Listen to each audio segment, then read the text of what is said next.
बहुत बहुत स्वागत है आपका मेरे चैनल में। और देखिए आज हम पढ़ेंगे सेक्शन 27। ठीक है, एकदम इजी नोट्स बना करके। और मैं समझती हूँ जैसे ओपन के बच्चे हैं और इन्होंने किताब भी इंग्लिश में दी हुई है, तो उनकी प्रॉब्लम सॉर्ट आउट करने के लिए बच्चों मैं हूँ आपके साथ। और मुझे बहुत सालों का जन सूचना अधिकारी के रूप में कार्य करने का अनुभव है बच्चों। तो देखो सेक्शन 27 आखिर है क्या।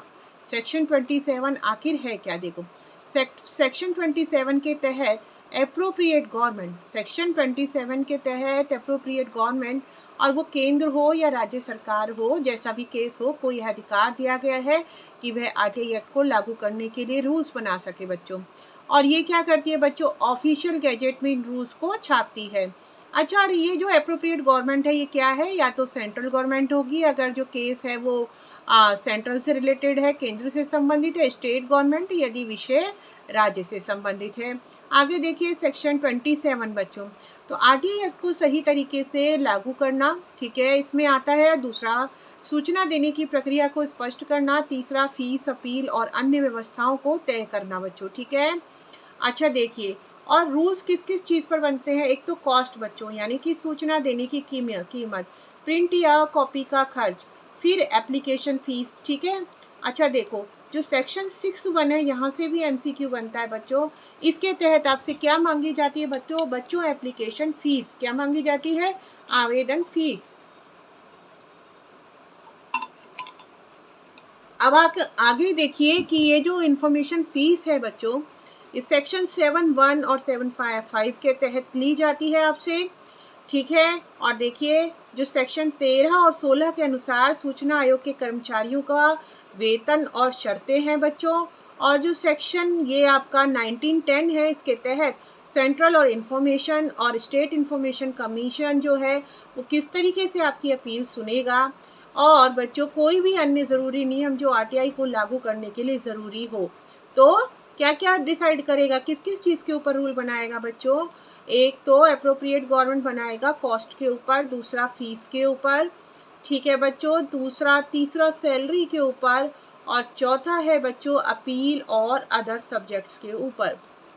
तो फ्लो चार्ट देखिए बच्चों, एप्रोप्रिएट गवर्नमेंट, ठीक है, जिन बच्चों का बहुविकल्पी नहीं आता, डिस्क्रिप्टिव आता है, अगर वो इस तरीके से बना के आएंगे तो बच्चों उनके बिल्कुल भी मार्क्स नहीं कटने वाले हैं, थोड़ा लिख करके भी उनको पूरे नंबर मिलने वाले हैं।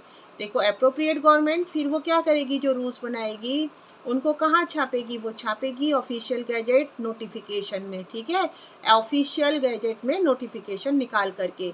अब उसने रूल्स बना दिए किस किस चीज़ पर। एक तो कॉस्ट बच्चों, जैसे कोई सूचना ज़्यादा पेजेस की होती है तो जिस स्टेट में वो सूचना जैसे अगर स्टेट का केस है तो उसमें फोटोकॉपी की क्या कीमत है, और अगर जो वो सेंट्रल का केस है तो वहाँ पर जो वैसे तो 2 रुपये प्रति कॉपी है, लेकिन कुछ जगह 3 रुपये भी है।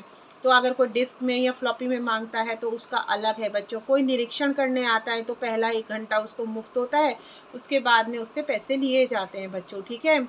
तो इसीलिए तो कॉस्ट अलग हो गई। फीस दूसरा, भाई कितनी फीस लगेगी आरटीआई मांगने पे। फिर तीसरा, ये जो आयोग के जो सदस्य हैं उनकी सैलरी क्या होगी, जैसे चीफ इंफॉर्मेशन कमिश्नर जो टोटल मिला के मैक्सिमम हो सकते हैं बच्चों। एक तो चीफ इंफॉर्मेशन कमिश्नर होंगे ही, है ना, सेंट्रल में सेंट्रल इंफॉर्मेशन कमिश्नर और स्टेट में स्टेट लेवल पर चीफ इंफॉर्मेशन कमिश्नर होते हैं बच्चों।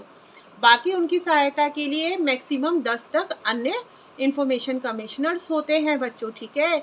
तो मेरा चैनल जो है शिव वीथिका अध्ययन चैनल, आप लोग सब्सक्राइब, लाइक, शेयर करना बिल्कुल ना भूलें। तो देखो उसके बाद में सैलरी हो गई। फिर अपील एक तो आप फर्स्ट अपीलेट अथॉरिटी को करते हैं, और द्वितीय अपील या तो राज्य सूचना आयोग में या केंद्रीय सूचना आयोग में करेंगे, और अदर मैटर्स बच्चों। इन सब पर रूल्स बनाती है अप्रोप्रिएट गवर्नमेंट। तो आप देखिए एग्जाम पॉइंट से जिन बच्चों का चाहे बहुविकल्पी है, चाहे जिन बच्चों का क्या है बच्चों, अगर डिस्क्रिप्टिव भी है, इस तरह भी शॉर्ट में लिख के आएंगे और रिवीजन करेंगे एग्जाम से पहले, तो आपकी एग्जाम में गलती नहीं होगी और मार्क्स नहीं कटने वाले हैं बच्चों। तो देखो सेक्शन 27 में है क्या, रूल्स बनाने की पावर गवर्नमेंट द्वारा बनाए जाते हैं, गैजेट में प्रकाशित होते हैं और आरटीआई को लागू करने में मदद करते हैं। आप देखो एमसीक्यूज बच्चों, सेक्शन 27 किससे संबंधित है, तो देखो ये सभी से संबंधित है, अपील से और नियम बनाने से, दंड और सूचना देना तो नहीं, ये किससे संबंधित है, नियम बनाने से। किससे, नियम बनाने से, रूल्स बनाने से। रूल्स कौन बनाता है, तो एप्रोप्रिएट गवर्नमेंट बनाती है। रूल्स कहाँ प्रकाशित होते हैं, तो ऑफिशियल गैजेट में बच्चों। सेक्शन 27 में कौन सा विषय शामिल है बच्चों, तो ये सभी शामिल है बच्चों, ठीक है। और एप्लीकेशन फीस किस सेक्शन में है, सेक्शन 6 है बच्चों। वैसे सेक्शन 6(1) में है, क्योंकि यहाँ ऑप्शन में ओनली सेक्शन 6 दिया गया है, तो सेक्शन 6 ही आप करेंगे, ठीक है। तो उम्मीद है आप लोगों को मेरी ये वीडियो जो है बहुत पसंद आई होगी, क्योंकि मैंने इम्पॉर्टेंट सारे ही टॉपिक इसमें जो है बच्चों आप लोगों को क्या कराए हैं, कवर करा दिए हैं। तो बहुत मेहनत से मैं आप लोगों के लिए बच्चों ये MCQs बनाती हूँ उत्तराखंड ओपन यूनिवर्सिटी के पुराने पेपर्स को देख करके, और उनको देखने के अलावा मैं क्या करती हूँ, अदर यूनिवर्सिटीज़ में भी कौन से क्वेश्चन उस टॉपिक पर पूछे गए हैं बच्चों, मैं ये भी देख लेती हूँ, ठीक है। मैं ये भी देख लेती हूँ और उसके बाद में ही मैं आप लोगों के लिए MCQs लाती हूँ, क्योंकि उत्तराखंड में अब क्या हो रहा है बच्चों, MCQs बेस पर प्रश्न जो है आपके आ रहे हैं।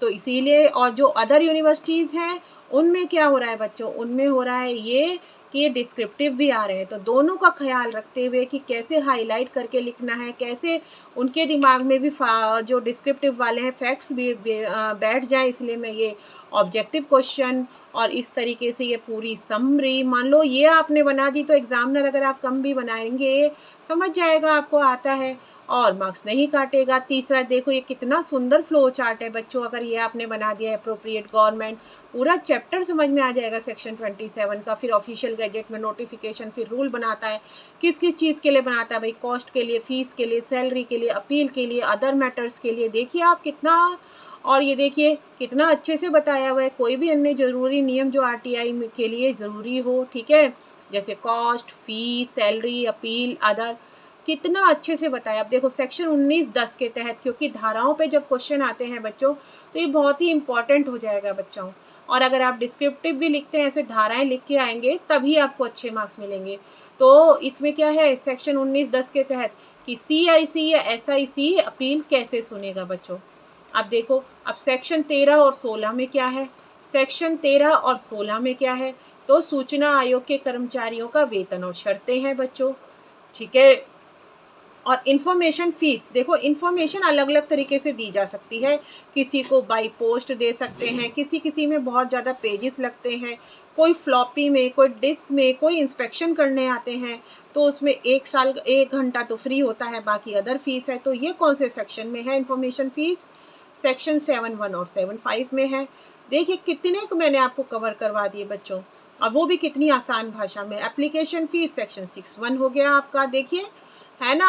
रूल्स किस पर बनाएंगे भाई, सूचना देने की कीमत, प्रिंट या कॉपी का जो खर्च होगा, है ना। सेक्शन 27 RTI एक्ट को सही तरीके से लागू करना, सूचना देने की प्रक्रिया को स्पष्ट करना, फीस, अपील और अन्य व्यवस्थाओं को क्या करना है, तय करना है और उन पर रूल्स बनाने हैं, ठीक है। तो अब मुझे लगता है कि आप लोगों को पूरा सेक्शन ये जो है समझ में आ गया होगा बच्चों। तो अगर आ गया है तो इस वीडियो को शेयर कीजिएगा, जिससे कि ज़्यादा से ज़्यादा बच्चों की हेल्प हो सके बच्चों। तो जाने से पहले सब्सक्राइब और लाइक करना मत भूलना आप लोग, ठीक है। शेयर ज़रूर करना बच्चों, क्योंकि सबकी उन्नति में ही हमारी भी उन्नति निहित है, ऐसा हमेशा ध्यान रखें, जो कि आर्य समाज का सिद्धांत है और महर्षि दयानंद ने बहुत ही अच्छी बात कही है बच्चों, ठीक है। आप लोगों को करती हूँ मैं नमस्कार और इस वीडियो को करती हूँ अंत। धन्यवाद, आभार आपका।